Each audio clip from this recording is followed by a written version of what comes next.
my identity, my name, who I am, my passport, my citizenship, all is like Palestinian. I can't just like wake up and act like I'm not. A lot of people would love to just like not be, you know, visibly hated against. And if you've never had to, or never, not really had to, but like you can't avoid it a lot of times, right? It's who you are, it's your identity. If you don't know what that feels like, then it's kind of easy to type in keep it out of my space because like you don't want to think about it. In comparison to, again, like what, my relatives and other people in Palestine have to go through, Palestinians that have been displaced abroad and such.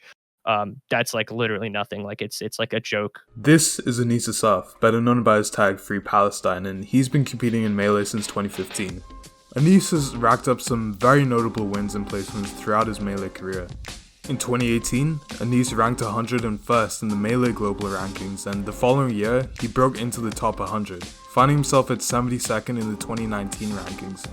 Much like many others, what drew Anis to Melee particularly wasn't just the game itself, but the community that's grown tremendously alongside it. I grew up in Columbus, Ohio, which is where I play Melee. I've pretty much only lived within this scene of Melee. I played netplay for like 5-6 months almost before I went to a tournament, and then like April or March of 2016, I started entering within my local scene. And my local scene, thankfully, OSU Melee has been very good and supportive. One of my favorite tournament series, Smash Camp, like overall, it's just a lot of fun. One of the times I couldn't, get there on my own in terms of finances. And so they added me to the compendium for it. Pretty much primarily from my scene, I got my flight funded there. It was like one of the only tournaments I've been at where like, you're like facing the guy you're playing, like you each have your own TV, but then the projector is like directly behind you and it had Twitch chat up. So I could read Twitch chat while I was playing, which I feel like is like, people don't like normally want to see that and stuff. But like every time I would look up, I would see 10 to 15 people from my scene all like spamming stuff for me, and it made my, I didn't look at it while I was playing or anything, but it like really made my day, and it like made that whole time like surreal. Like my friends were behind me cheering, and then like I was there like playing as much as I could, and then anywhere I looked it was people either just being excited for me to win or lose, which is like fine, it's like what the game is about. Traveling and meeting people, all of that has been kind of surreal in that regard. It's like, why am I here? It's like, oh, I'm playing this like 20-year-old video game, like just because like me and my friends also want to play it. Anis is obviously no slouch when it comes to Melee, but the thing that garners the most attention for him is the tag, Free Palestine. At the start of his career, Anis went by the tag Millhouse, but in 2018, he made the decision to make a distinct change to the very name he'd compete under. There was like a, like one of those random Twitter hashtags that was like my tag explained. And it was like, going around the FGC community, people kind of like explaining what their tag meant to them. And, just reading what people thought, having like these like, having some sort of attachment to their name in some way. I mean, I picked Millhouse because it was Richard Nixon's middle name, and I don't like Richard Nixon at all. I just thought it was a funny like tag, which I still think it's like a funny tag in general. But I was literally like, I don't care about this. Like, it's kind of just like almost like a joke. And I thought about like what is not a joke to me. And I thought of the tag Free Palestine, and I was like, well, I'm sort of in like, you couldn't have the tag Free Palestine if you were like a professional league player or like an Overwatch player or something. Like they would just like not let you do that. They would make you change it. And so I was like, I'm in the perfect sweet spot of like, an esport that like I'm not bad at in terms of like, I care about my own growth in this game. And also it gave me a lot of opportunities to talk about it. But yeah, going back to it, like once I saw that hashtag and I thought about it for a second, and I thought about the tag Free Palestine as like a Melee tag, I changed it and I didn't look back. I thought about like what could be like the negatives of it. And then like once I started thinking about what that could be, I thought about how little that is in comparison to the people who live in Palestine and have to go through all the things, occupation and all that. So it was almost like I felt like it would be selfish not to speak out. There's a lot of misperceptions about the Palestinian liberation movement for a variety of reasons, whether that be due to misinformation campaigns or the mention of Palestine being treated as taboo, especially in the Western world. But to put it as simply as possible, the movement's purpose is to draw attention to the Palestinian struggle for equality and freedom. The State of Israel has committed a number of discriminatory practices against the Palestinian people through examples such as illegal settlements, the displacing and expulsion of millions of Palestinian families, and the brutal acts of terror committed against Palestinian civilians. While Palestine may be thousands of miles away from his home state of Ohio, being Palestinian American is a core part of Anis's identity. I'm a Palestinian citizen as well. We have my family still lives in the West Bank in Palestine, so I used to visit very often. So even my earliest memories crossing the border and stuff, being, harassed or stopped, when I was like 5 years old, 6 years old, has been kind of, it took a while for me to like realize that I've like internalized that stuff as like, a forceful dehumanization of like me and my people. And so it's been very impactful. I have cousins that live 20 miles from the Mediterranean Sea that have never seen the Mediterranean because of how many restrictions there are to their movement and like what they can do. That's something that I guess just can't stand for in general. And I have had the personal experience and the knowledge about it, learning and having experienced it myself to believe that I can bring my experience and my, knowledge of that stuff to people who otherwise might not think about it. Especially in the US, it's very easy to like not think about, international things, whatever side of the political spectrum you're on. It's kind of like people don't even like talk about it or think about it too much. It's like, okay, well, that's just like what it is. Not a lot of people knew about it in the Melee community. And, on a 3-hour car ride to Indiana, there's only so much you could talk to. People would just start asking me questions. And then you've got me going on history and politics for an hour and a half, explaining to people why it's important and what we've been through as a people. And I want to continue to do that as much as people have questions. People don't know where it is even. Like, so like when someone asks you to explain to them what Palestine, what the conflict is or whatever, it's like, well, I don't even know where I have to start. Like I have to tell them that it's in the Middle East sometimes, or they might know I'm Arab. So I have to explain like where it is in the Middle East. It's like, no, it doesn't have oil, It's like a lot of stuff where depending on who it is, the way I have to approach it is differently. But overall, anyone who's asked me about it and like, local scene or like my friends like that I play Melee with a lot, they ask so they want to know, and it's something that when they see that I care about it, they also want to care about it. So I appreciate that. Despite the positive reaction locally, there were still quite a few roadblocks Anis had to face to even just compete under the Free Palestine tag, not to mention some of the negative online reaction. I'm not going to name exactly what it was because, I know it wasn't from the organizers themselves, but the prizes attached to the tournament were based from an esports company.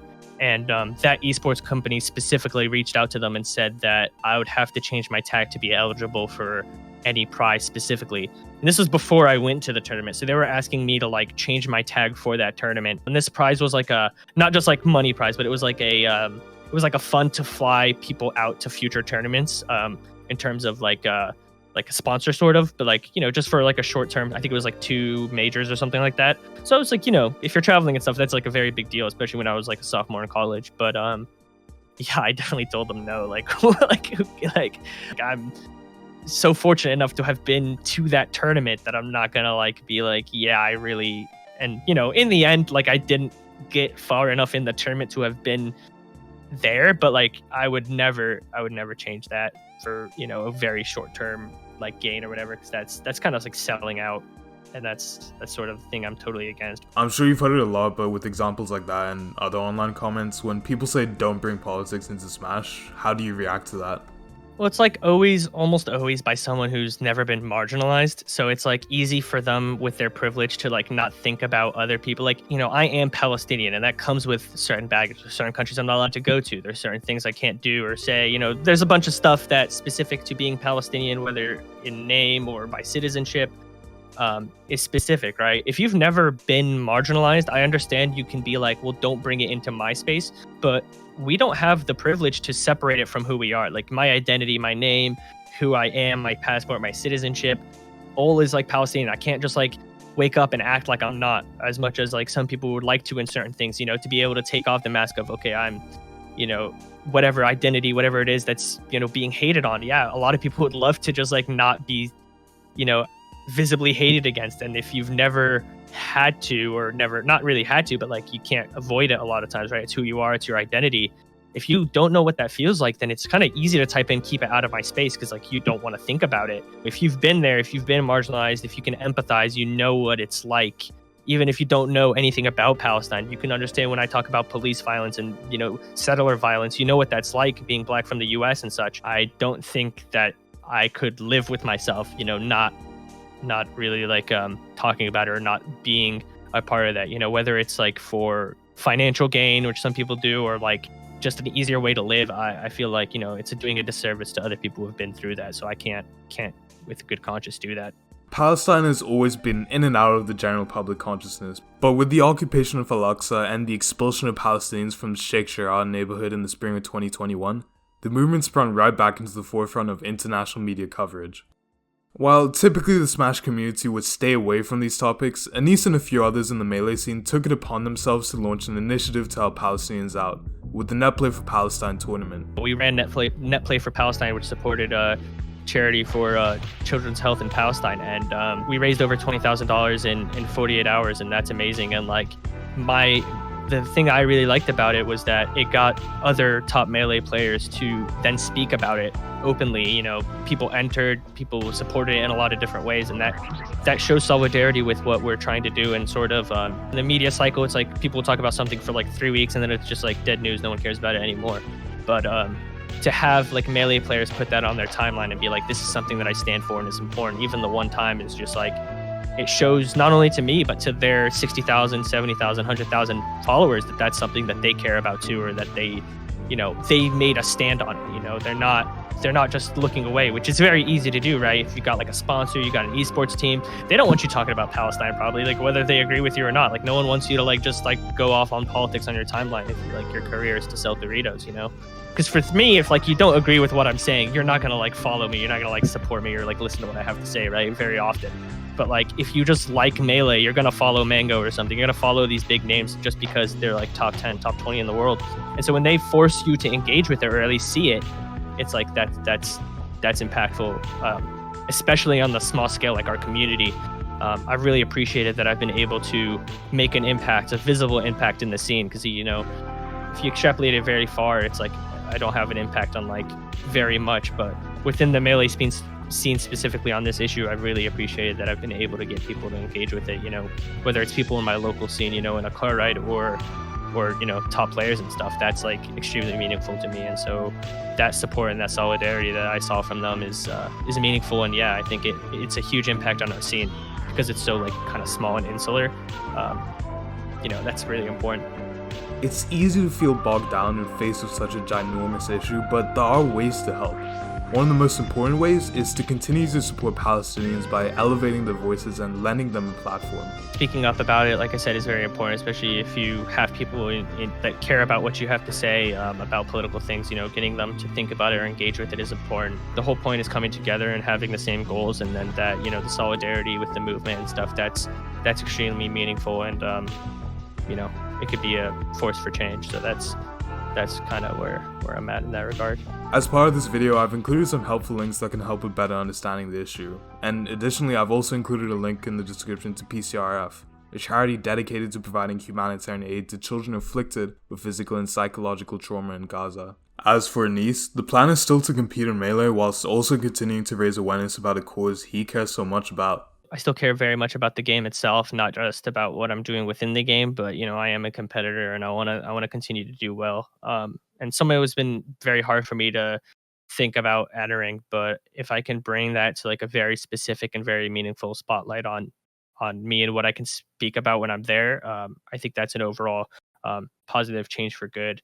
And so not only do I believe in, you know, my Melee skill and something like that, but also I wanna have the opportunity to bring it to a lot more people and kind of get them to engage with it in that regard, you know, whether it's commentary or when I'm playing and stuff. If anyone has specific questions, you know, I always say, like, instead of just like leaving a hateful comment on YouTube, like DM me on Twitter, we'll talk about it. Like if you want to engage in good faith with what I'm saying or what I believe in, show it, you know, don't just like call me a terrorist in like the YouTube comments or whatever. So like, you know, like just like if you know, I mean, if that's what they're gonna do, they're not gonna like listen through all this video anyway. So like, you know, but yeah, like